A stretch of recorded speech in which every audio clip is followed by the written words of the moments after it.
नमस्कार। आप देख रहे हैं न्यूज़ 21 पीएम। न्यूज़ 21 पीएम में आपका स्वागत है। प्रिय दर्शकों, हरियाणा विधानसभा चुनाव अब खत्म हो चुका है, यानी मत पड़ चुके हैं और परिणाम का इंतजार है जो 8 अक्टूबर को आएंगे। हरियाणा विधानसभा चुनाव में कुछ चैनलों ने एग्जिट पोल, ओपिनियन पोल वगैरह वगैरह बता दिए हैं और कुछ चुनावी विश्लेषकों ने तो अपने अपने चैनलों पर कांग्रेस की जीत को दिखा दिया है। पर न्यूज़ 21 पीएम टीम की समीक्षा कुछ अलग है। इस समीक्षा में सबसे पहले मैं बात करूंगा भारतीय जनता पार्टी की। भारतीय जनता पार्टी जो सत्ता पर 10 साल से आसीन है, इस चुनाव में पहले समर के चुनाव में ये देखने को लगा कि भारतीय जनता पार्टी पिछड़ती जा रही है, उसको एंटी इनकम्बेंसी का डर सताने लगा है। पर भारतीय जनता पार्टी के नेतृत्व ने चुनाव मैनेजमेंट को मध्य चुनाव में इस तरीके से किया और अपने ग्राउंड लेवल के कार्यकर्ताओं को जो मजबूत किया है, तो उन्होंने हर विधानसभा क्षेत्र में अपने विपक्षियों के लिए कांटे की टक्कर दी है, जो कि भारतीय जनता पार्टी का एक चुनाव लड़ने का तरीका भी है, चाहे वो कितना भी छोटा चुनाव या बड़ा चुनाव लड़े। कि और नरेंद्र मोदी जी को भी मैदान में उतारा, अमित शाह ने भी रैलियां की और अपने जितने भी हरियाणा विधानसभा के कद्दावर नेता थे उनको भी ग्राउंड पर उतारा और मतदाताओं को लुभाने की पूरी कोशिश की। और आने वाले वक्त के लिए अगर भारतीय जनता पार्टी चुनाव जीतती है तो अपने चुनावी घोषणा पत्र और चुनावी वादे भी किए। अब मैं बात करता हूं कांग्रेस की। कांग्रेस ने हरियाणा विधानसभा चुनाव में जिस तरीके से अपनी पहुंच बनाई है वो बहुत ही बेहतरीन है और हरियाणा विधानसभा चुनाव में भारतीय जनता पार्टी से मतदाताओं को लुभाने में मुझे कांग्रेस एक कदम आगे दिख रही है। कांग्रेस के प्रदेश अध्यक्ष उदयवान सिंह और भूपेंद्र सिंह हुड्डा और दीपेंद्र हुड्डा और रणदीप सुरजेवाला ने और कुमारी शैलजा ने जिस तरीके से अपनी गुटबाजी और मतभेदों को भुलाकर मेहनत की है, वो मेहनत हरियाणा विधानसभा में दिखती है। और हरियाणा विधानसभा चुनाव में कांग्रेस कार्यकर्ता रोमांच से लबरेज है, क्योंकि कांग्रेस कार्यकर्ता जानता है कि कुछ तो एंटी इनकम्बेंसी का असर हरियाणा में आएगा, यानी 10 से 20% सत्ता के विरोध में वोट मिलता ही है।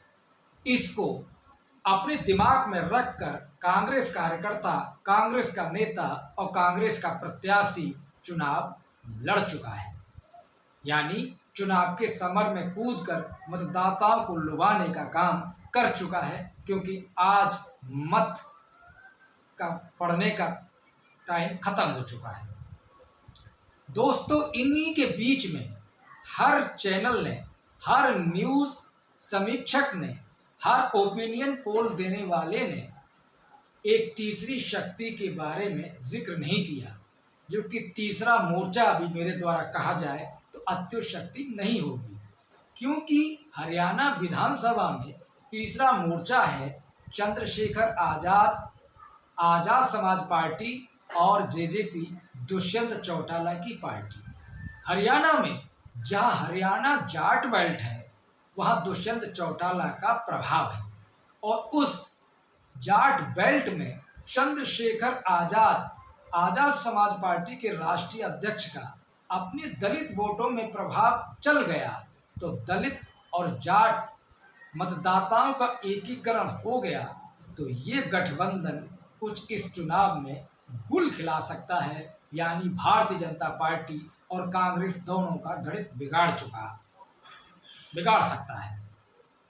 इसलिए मैं आज अपने चैनल के माध्यम से ये कहना चाहता हूँ कि मेरा मानना है, मेरा आकलन है कि दुष्यंत चौटाला और चंद्रशेखर आज़ाद समाज पार्टी की कहीं किंग मेकर के रूप में हरियाणा विधानसभा के चुनाव के बाद परिणाम में मुख्यमंत्री बनाने में किंग मेकर की भूमिका ना हो, क्योंकि आजाद समाज पार्टी के नेता चंद्रशेखर आजाद रावण दलितों के दिलों पर इस वक्त जो राज कर रहे हैं वो देखने के लायक है।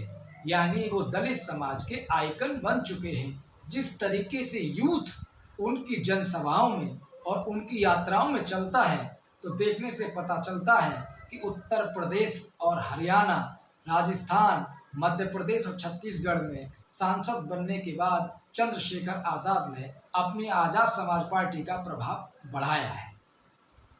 तो दर्शकों, और मैं बात करता हूं बहुजन समाज पार्टी और आम आदमी पार्टी की।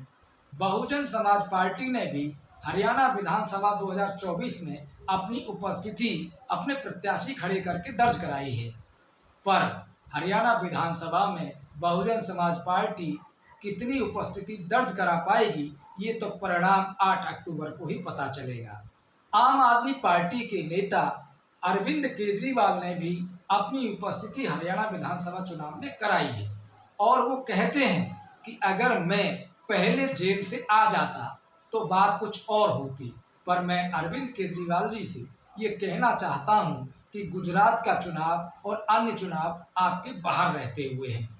दरअसल ये चुनाव मतदाताओं ने भाजपा और कांग्रेस का चुनाव माना। हरियाणा प्रदेश में सत्तासीन पार्टी भारतीय जनता पार्टी है और विपक्ष की भूमिका कांग्रेस निभाती आ रही है, पर इन दोनों पार्टियों के बीच में दुष्यंत चौटाला 10 सालों में 8 साल तक किंग मेकर की भूमिका में रहे हैं और दुष्यंत चौटाला ने फिर वही हरियाणा विधानसभा में खेला कर दिया।